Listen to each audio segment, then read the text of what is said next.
Hey guys, welcome back to Cards Comics. Today I got a video which is a little different for me because in general, you know, I feel like the hobby itself is on a pretty good, trajectory right now.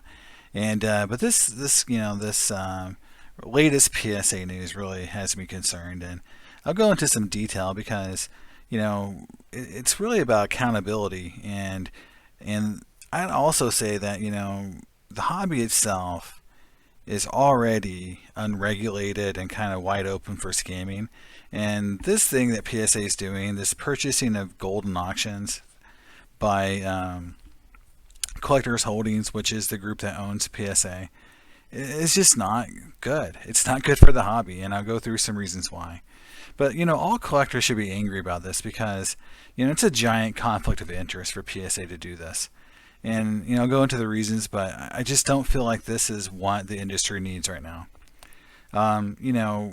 PSA was originally designed to help be a watchdog of this whole industry in this category. And without the grading companies, around, there is very little oversight and accountability in terms of, collectibles and authenticity, and this idea of, how fake and trimmed and altered, these collectibles are. And when the number one rated, hobby authenticator and grader goes into the business of selling, it really ruins, in my opinion, the ability to have some level of accountability and oversight. And so we talk about accountability. So if you read the Goldin auction press release, they talk about this idea of being able to operate independently, and they'll work with other auction houses and other grading companies, because that's very important if you were to look at the legal side of this, and the idea of collusion, right? Basically conspiring to lock other businesses out, which is against the law. It's very important, right? No collusion, but come on, who is actually going to enforce these ideas and the ability for Goldin auctions to operate independently? Because one part of the company grades cards, one part of the company sells cards. You're going to tell me that there is no conflict of interest for one part of the company to grade something that the other part of the company goes out and sells. And when you're dealing with auction houses, you got to remember, they go out and find material to sell. So now they're competing with all of the other auction houses on material, and you don't think that there is any incentive for PSA now to give some of that Goldin material higher grades. Even if you say that that's not going to happen, that they'll never do it, they're this corporation that's going to have these tremendous ethics, and this will never happen, it just doesn't look good from the outside in. If you're going to really invest in this category and be part of this hobby, this is a turnoff for people, because it just screams that that there is improprietary that there's things behind the scenes that aren't up and up, right? I can't talk today, but I'm going to try to get through this. So let's go into like, why is this a bad look for the industry? Well, let's just face it, scammers have been in this hobby forever. The whole reason PSA was designed to come into being was to prevent the scammers and card doctors from taking your money, right? And now that the company owns one of the bigger auction houses, now they're in the same arena that these scammers operate in, which is getting cards graded and selling them. So now they come up, now PSA is on both ends of this value chain. And if you read what was happening with PSA when they talked about that they during the trimming scandal with PWCC and blowout, they claimed that, hey, look, we're just an opinion, and we're not selling the cards. We're just authenticating them based the best we can, and we're not part of the whole value chain. And now they are. So they've taken that whole we just grade the card. We don't sell it. We have no idea what the values are. That's out of the water. Hell, now they're even charging more money based on the value. So value is 100% what PSA is about. Obviously, they want to have more of a piece of the pie by selling cards.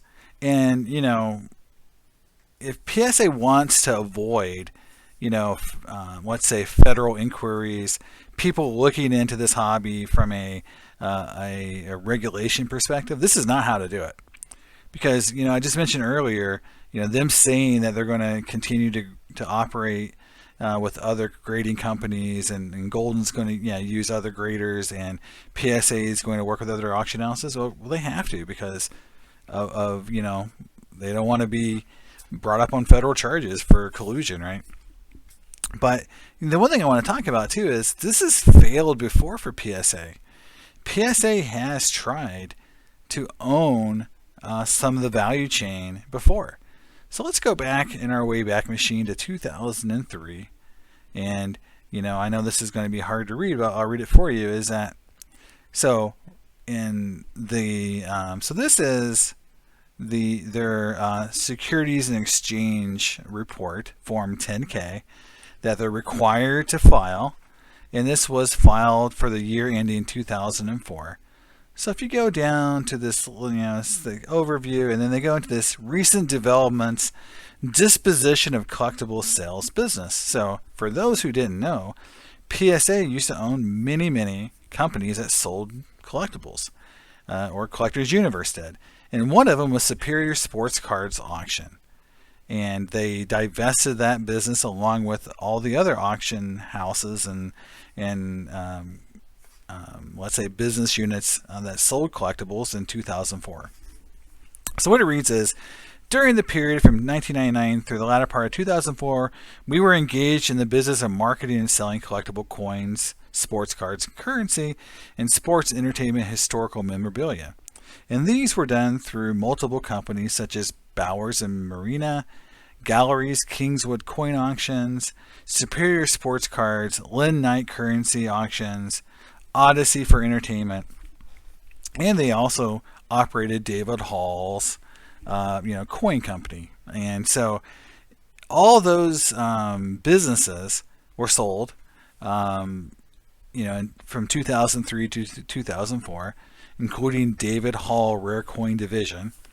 And they got out of the business. And if you read the reason why is, we believe that as a result of the divestiture of the collectible sales business, we're able to focus our financial and managerial resources on growing our existing grading authentication revenue, while at the same time reducing our operating expenses and thereby increasing profitability. So again, selling collectibles evidently didn't offer them enough profit. And they say we intend to use the cash generated from the sales to expand our services. Now, that was 2004. So why, are they going back into this after they've already failed at this once before? Well, they don't believe they need auction houses or collectors as much as they did before. So, and beforehand, I know for a fact, because I talked to many of the auction houses and dealers who were competing head to head with PSA, Superior Sports Cards, right, for merchandise to sell.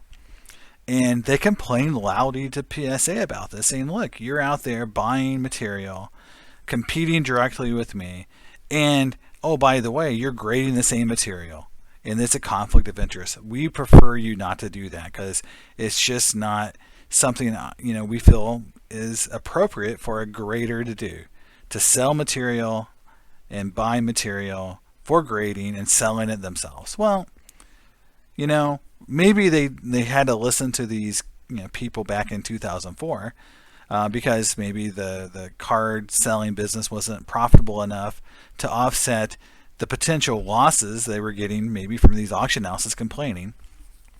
And GAI had come around at some point in this time period as well. So maybe they had more competition, and then they felt like they had to really focus on the grading business, right? But you look at it today, they don't feel like they need these auction houses. They don't need collectors, like the guys selling, or grading 85 Topps cards, right? They don't need those guys anymore. They've got these high-end collectors that are paying $200 a card to grade. That's who they care about.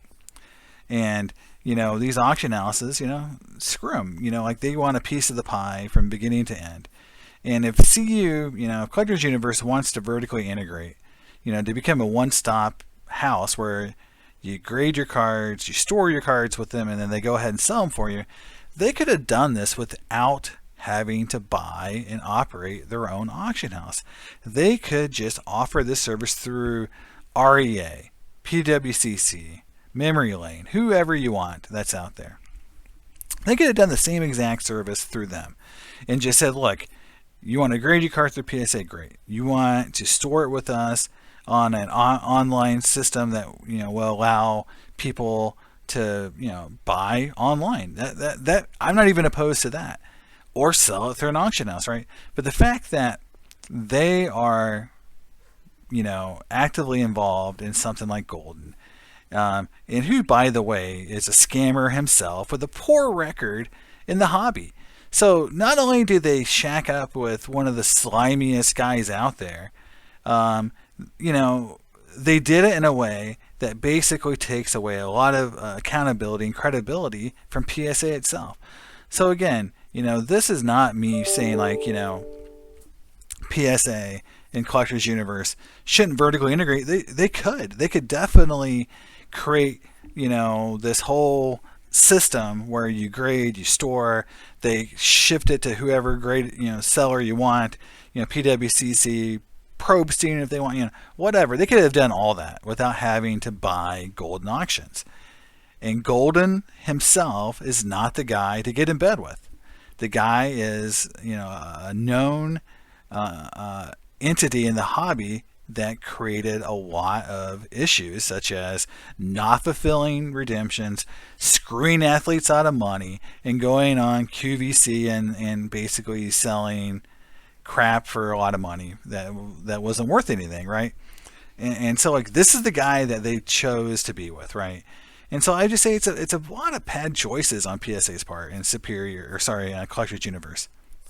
And I would just say that, at the end of the day, we have to, as a hobby, have to have some level of oversight and ability to really understand, is this who we want to do business with? And they're choosing to do business with what I consider to be a bad faith operator. And so as there are more choices on who to grade with in the hobby more than ever, right? And these aren't clown show folks like GAI was, who had a former PSA grader and they ended up just screwing a lot of people over, right? I believe SGC is a legitimate option. BGS has always been legitimate. And these new guys, CSG, HGA maybe, I don't know enough about them, but they're more legitimate than these guys ever were in GAI. And, because GAI, immediately fell off the, table and started doing some scammy things right off the bat, like within a year. So, PSA now has more competition than ever. Here's the thing. They don't feel like there's real competition out there for them. They don't feel like they need collectors. They don't feel like they need auction houses. They've got this high-end collectible thing sewed up, and this is what they're going to do. So, I'm disappointed in what they chose to do. I feel like it's a backward step. It's going back to 2000, early 2000 period PSA business model that didn't work then. It probably won't work now. So that's my take on it. So you guys can leave me comments and tell me what you think. But this is my opinion, and I don't think this is a good move for PSA or the hobby. All right, see you next time. Bye.